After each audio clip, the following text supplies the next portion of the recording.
Hello, and welcome to my channel. My name is Tesh. Here, I teach you how to connect with your higher self, God, and nature by clearing blocks, negative energy, and doing magic to manifest the life that you want. So let's get it. Hey babies! So today we are going to talk about the cosmology of the astrological chart. What do I mean by that? What does each house mean? What do they represent? And what are they for? Who rules these houses? So we can get into it and you can fully understand what the astrological chart means so that when you're reading your chart, you know where to start. Now let's start with the basics. And this is just a universal law. Everything begins in the West. So your whole life chart begins in where was the sun rising in the West when you were born? That's the main question. And that will always set the tone for your first house. That's why people always ask you, what time were you born? Because when they find out the time that you're born, then they'll be able to calculate where was the sun rising at that time. And that will set the tone for your rising sign. And it will go from your rising sign, which is this is the sunrise of the first house, and it'll go around counterclockwise all the way to the 12th house. All right. Now, the first house is ruled by Aries. Aries is about your self-image. It's the house of I am. This is me. This is who I am. It's about your identity. It's about yourself. It's about who you are. It's about what's innate in your soul. Now, Aries is ruled by Mars, and you know, Mars get out there and they get it. If you know an Aries, especially an Aries sun sign, an Aries rising sign, they're a person that they see something they want, they go and get it. I always use this analogy when I'm talking about an Aries. Let's say there's a television channel that needs to be changed. A Libra will walk up to the TV and try to coerce the person with their smile and manipulative ways in order to get the person to change the channel. An Aries, on the other hand, will walk right up to the TV and just change the channel because that's just the channel that they want to watch, and they'll deal with the repercussions of whoever and however everybody feels about it after. That's normally how an Aries operates. So the first house is ruled by Aries. Aries is ruled by Mars. Mars gets out there and they get it. All right. The second house, which comes down to the next house, is ruled by Taurus. Taurus is about your self-worth, your value, your possessions. What do you have is what the second house is about. Please mind my drawing. This is me trying to break the houses up for you guys. But on my Patreon, we do have a printout of each house. I have to go back and find it and then re-upload it for you guys. But it's basically a printout showing you guys each house, what they represent and all that type of stuff. But I want to explain it to you guys for those of you who need the explanation, because I'm one of those that I just can't read it. Sometimes I need a teacher to show me what it really means. So the second house is about your self-worth, your value. So let's review. First house, I am. Second house, I have. Okay. The third house is about your knowledge, what you know, your siblings, your logic, the way you communicate, the way you represent yourself. So the third house is all about Gemini, which is how you communicate, your knowledge, what you know. And it also represents your siblings and the people that you deal with as far as your siblings and your bloodline. So if ever something's happening in your third house, it'll be happening when it comes to your siblings, your neighbors, people close by, things to that nature will be affected when it comes to the third house. Also, and the people that you'll be communicating with on a regular basis. If you're a teacher, the students that you're teaching, things to that nature. But this house is all about what you know, how you communicate, how you express yourself, and how you relate with others. This is ruled by Mercury, which is the planet of communication. Now, we always talk about Mercury going retrograde. Mercury just came out of retrograde on Sunday, which just passed because today is May 16th. So on May 14th, 2023, Mercury just came out of retrograde. So Mercury is a planet of communication. It deals with computers. It deals with phones. It deals with anything where you're communicating. So your voice, tarot, anything where you're communicating between the realms. Mercury controls communication between the realms. So you're able to have that communication with your ancestors and with the different dimensions and things like that through Mercury. So that is the third house. We have I am, I have, I know. I know is your third house. Now with your fourth house is ruled by Cancer. Cancer is all about family.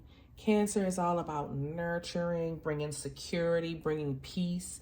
Most Cancers that I know are homebodies.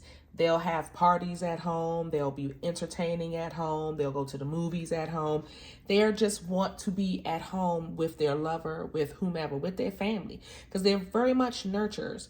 Now, Cancers, as nurturing and loving as they are, they're very emotional beings.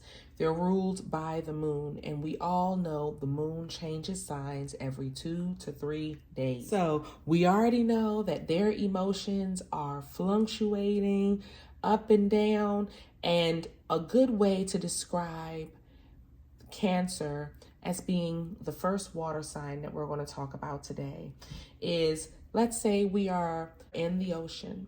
Cancer will represent the top of the ocean where the air and the water meet, and it's all the ripples and the waves and the commotion, and that's Cancer. Cancer represents that form of energy where it's just a lot of emotion, a lot of movement, but it's supposed to nurture you and blanket you and to bring you into the ocean so that the water signs can then express that love. So it's very romantic, but then you have to go through that emotional instability in order to really get to the good stuff with Cancer. And that might be a little bit scary for some people, but Cancers are beautiful people. We all have a beautiful Cancer. I have my firstborn as a Cancer, and I'm telling you, she's just a piece of heaven on earth. The next house we have is our fifth house. Our fifth house is ruled by the sign of Leo. Leo represents pleasure, creativity. It's all about, look at me, I'm just wonderful, look at what I can do. It represents your children.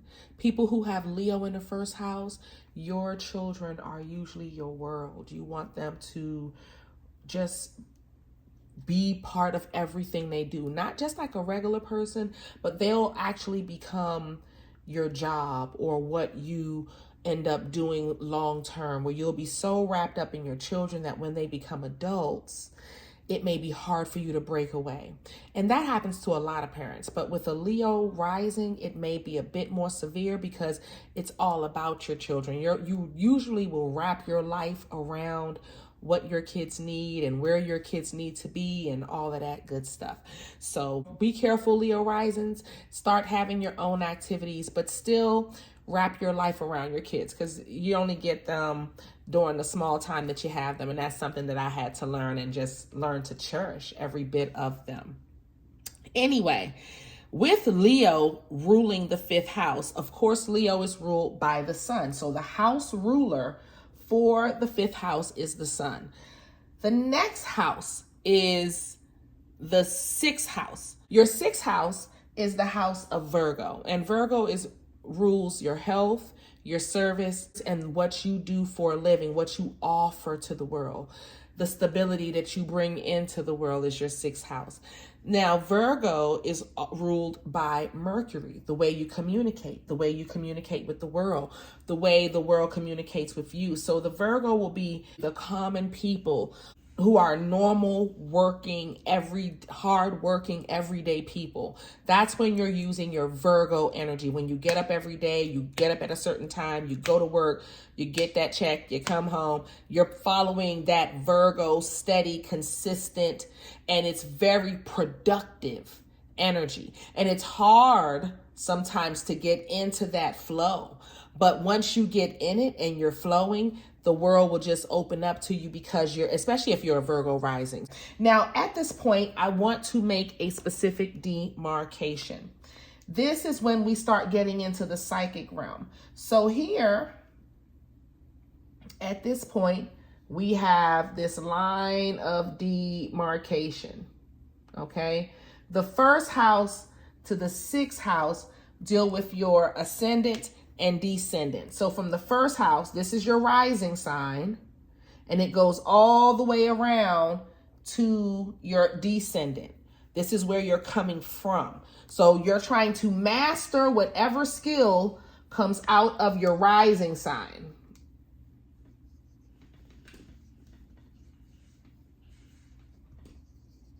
Okay, this is your rising sign, that first house. And this is where your rising sign begins. And this is the skill that you are mastering in life while you're alive. And so I'm a Sag rising. I'm learning how to be outgoing and go for what I know, regardless of whatever the world thinks. Even if people says it's evil and it's this and it's that, I know that magic works, and I know that I'm not evil. So I'm going to go forward in what I'm doing and show people the truth about what it is to be a healer and a witch and all the other things that they want to call us that doesn't really matter, because they're all words, and it doesn't matter in the grand scheme of things because the universe don't operate like that. So anyway, the rising sign speaks volumes of where you're headed at in life. So wherever your rising sign is, look at that house ruler, okay? And that is the house ruler, the energy that you're going to have to work with the most to accomplish your goals in life. And y'all understanding me? Take your rising sign, look at the house ruler, not the first house. We already know the first house is ruled by Aries, and Aries is ruled by Mars. We know that. But what you need to find out is what time you were born. Calculate your astrological chart. You can go online and find one of the calculators for you. They do them. A bunch of them do it for free on Google. Get your astrological chart. Whatever your rising sign is, plug that into your first house at that moment. Then you take that rising sign and use that as your catalyst to let you know, okay, my first house is ruled by Jupiter. My first house is ruled by Sagittarius, and Sagittarius is ruled by Jupiter. Boom. And then that teaches you how to work with your houses. I'm hoping that I'm breaking it down, and you can go forward with the rest of your houses. Once you get your chart, they'll show you every house, what sign is in what house. And then you can take that house, look at that house at the sign, and then take the house ruler and work with the energy that way. That is a perfect way to work with the planets, guys. Perfect, I tell you. All right. Now, we've made it past this demarcation point where we know our rising sign and we know how to plug it into the first house to find out our first house ruler. Now let's get into the seventh house. Once we get past this veil, this is called a veil. All right. This is the veil. So there are people that have a lot of their astrological chart. Most people have a lot of their astrological chart in this part of the veil. So that's why they don't know about spirituality. They don't know about all of the wonderful things that's happening beyond the veil. When people have a lot like me, I roam up here. All of my chart, I have nothing down here but my north node. But I live here. This is where I'm born and live and reign. I reign in heaven. Do you understand what I'm saying? So I know I'm chosen. Anyway, let's get into it. Seventh house. The seventh house is Libra. It's about marriage. It's about relationships. It's about unions. It's about bringing people together. Now, Libra is ruled by Venus, just like Taurus. And Venus is all about beauty and romance and love and money and finances. So the seventh house is all about all of those things. relationships, marriages, and unions. But it also gets into the money and all of that type of stuff because it deals with Venus. And Venus rules Libra. So Venus rules the 7th house. All right. The 8th house is ruled by Scorpio. Scorpio is another Mars energy, but Scorpio is about transformation. Now, again, we're behind the veil. So now we're getting into the depths of emotions once we get past this veil. The 1st through the 6th house is the beginnings of certain things, the beginnings of starting things fresh, but not having a place to go. That's that Mars energy right there. Now that we're in this 8th house and we're into Scorpio, Scorpio is now taking that. Scorpio is going to dive deep. He's going to take that spark Mars had and he's going to open up that thing wide open and look inside and see what the hell is going on. If anybody has ever been sexual with a Scorpio, y'all know they dive deep and then they dive deeper. Okay. If you are a person that has Scorpio in your Venus and Mars and Mercury, you're a person that needs the depths of relationships. You just can't have superficial relationships. It's not going to work out for you. It's not just about sex for you. Sex may be fun, but then you need to feel that intimacy when you have that Scorpio in you right there. It's important to you because you're into that deep. Remember when I was talking about Cancer and I was saying with the water, Cancer is the ripples on the top of the water. Scorpio is when you're scuba diving. You scuba diving. You can go up to 100 feet deep with Scorpio. You just scuba dive and you just like, oh, I'm looking at all of this. Oh my goodness. It's just, look at all the fish. Look at all the things I've never seen before. Scorpio is that. They want to know it all. They are about psychology and power and sex and transforming things. And they are very transformative.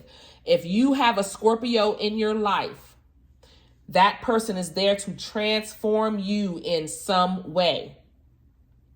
If you have Scorpio in your chart, wherever it is in your chart, you transform people in that way from Scorpio in your chart. Do you understand me? I know a lot about this realm because, again, this is where I live. So I can get deeper here. Here it's simple, very easygoing life. This is when you get into the mind and the psychology of the world and the heavens and the DNA of it all. So this is where I roll. So I'm excited about this one. Anyway, Sagittarius. Sagittarius is all about philosophy and beliefs. He rules the 9th house. He's about your ethics and traveling and seeing the world and knowing and knowledge. Now, with Sagittarius, Sagittarius is ruled by Jupiter. Now, Jupiter is the planet of expansion. Jupiter is the planet of gifts, of money, of blessings, of just getting an access upon access. So sometimes Jupiter may need Saturn to come and put the brakes on and let you know, okay, come work for this, because Jupiter will just keep giving. So people who may have a rising sign in Sagittarius, you may be a person that goes out there and is your goal is to really get out there and see the world, speak your philosophy, go forward in your beliefs and your ethics and travel the world. And that's what your life is supposed to be heading into. You're going to now have a more fulfilled life by following that, because the opposite of that is where you're coming from, which is like a more Cancer type home, marriage, taking care of your family. That's where you come from. That's where you were kind of like born. You know what I mean? And then your North Node is where you're going, and your North Node is also where you come from. So that's where you kind of were acting like whatever. You know what I mean? So whatever your North Node is, that South Node will be what you were doing, however you were acting and conducting yourself in a past life. And then in your rising sign, that's where you're headed at in life. That's where you're striving to go. And where you're coming from is your descendant. So you're descending from being the homemaker and being the parent, and you're descending from that type of making your children your whole life type of thing. Okay? So let's keep going. Now, the 10th house is ruled by Capricorn. Capricorn is all about your career, your social status, the authority and fame. You want authority. You really don't, everybody don't have to know it, but everybody has to know that you're the boss. You don't have to be on TV as the boss, but everybody needs to know you're the boss. You need to be the boss as a Capricorn. Okay? Capricorn, anything. You want to run it. You are the boss. You are the person that is in the board meeting, the CEO, making the money. All right. All the Capricorns I know make a lot of money. Now, Capricorn is ruled by Saturn, and Saturn is very strict. Saturn is very restricting. So anything you have in Capricorn, any of the houses that you have in Capricorn, that's the house that you're going to have to work the hardest in to get where you're trying to go in life. Period. That's the house you're going to work the hardest in to get where you're trying to go in life. And Saturn is all about growth. Saturn is all about abundance. Saturn is all about getting all that you deserve, but it's after you worked for it. You have to work for it. Saturn ain't giving up shit for free. In fact, Saturn may stop Jupiter from giving just to make sure that you've gotten all the riff-raff from around you, so that when Jupiter bestows whatever big ass gift he got for you at the end, you can really enjoy it. Because if you have certain entities and people around you that are going to distract you and steal from you and do all of those things, you can't get what you need to get done. It'll be extremely hard. Okay, so be careful of wherever you have Saturn, Capricorn in, because Saturn rules that house, and that means that's where you're going to have to put that extra oomph, that extra work in when you're doing your work. The 11th house is ruled by Aquarius. Just all about community, friendship, all of us doing it together. Aquarius rules that. And Aquarius is also ruled by Saturn, which is ironic. Saturn, again, is all about hard work, dedication, doing it the hard way, putting up your bootstraps and getting it done. Not making up no excuses. And that's what Aquarius rules. So, and Aquarius is also ruled by Saturn, just like Capricorn is. And I've already gotten into Saturn, so I don't want to explain Saturn again. So the 12th house is Pisces. Pisces is all of these signs wrapped up into one. Pisces deals with the realm of spirituality, solitude, self-reflection. Pisces person can sit in a bed and just lay all day, and all they need is food and a television or a good book, and they are in heaven. A good cup of tea and a Pisces and a backyard, they're in heaven. They can just relax, relate, and release. And that's just what it is. Pisces is ruled by Jupiter as well, and Neptune. But let's stick with Jupiter for right now, because Pisces is ruled by Jupiter. And Jupiter rules the 12th house. Now, Jupiter and Neptune. Now, a Pisces person, they can be heavily on drugs because they are so exposed. They've experienced so much. A person who has Pisces in their chart, sun, moon, or rising, you have been on this earth before multiple times. You've experienced a lot of different things. And it is your duty now to be strong with your spirituality, be strong with your self-reflection, and be strong in who you are, even when you're by yourself, and not be afraid of that. Because you're exposed. You are the one that goes into the deep blue seas. Back to the water analogy with the water signs, where I said Cancer was the waves and Scorpio was when you can snorkel down to 100 feet deep in the water. A Pisces is the deep blue sea. He goes deep. He goes so deep you can't even see when you get there. And why? Because he has experienced every house around this chart.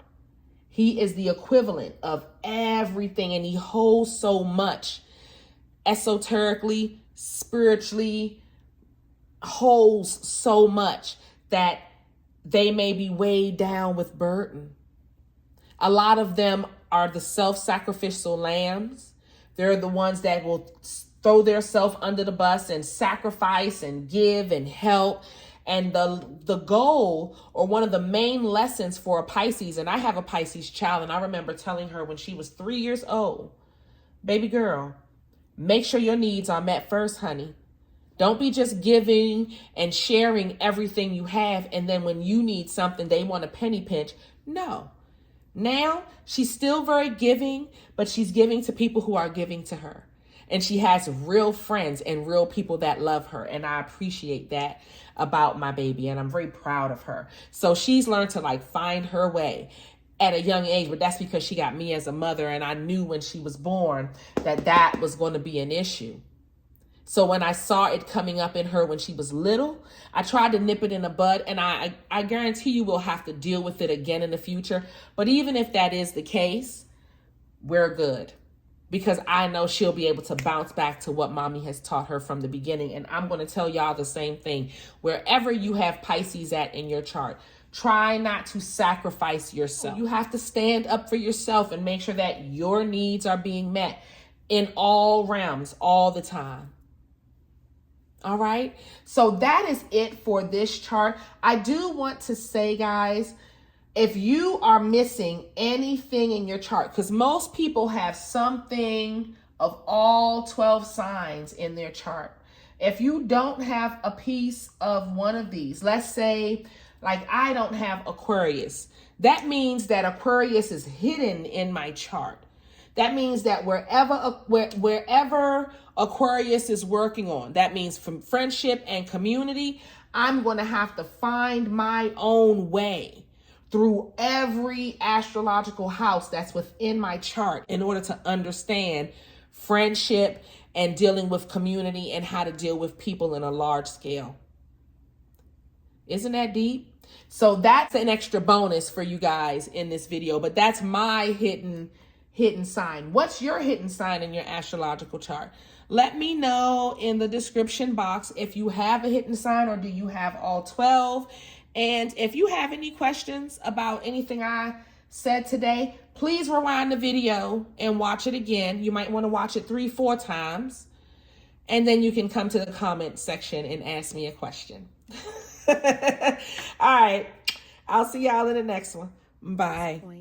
I invite you to join my mystery school, where I have created a safe place for you to learn magic and how to make your own metaphysical products. You get weekly life lessons where I teach love, money, banishing, and protection spells. You get a weekly tarot class. I do monthly prosperity spells for my top tier. And you get exclusive early access and commercial-free content. Join today at patreon.com/Insight by Tesh.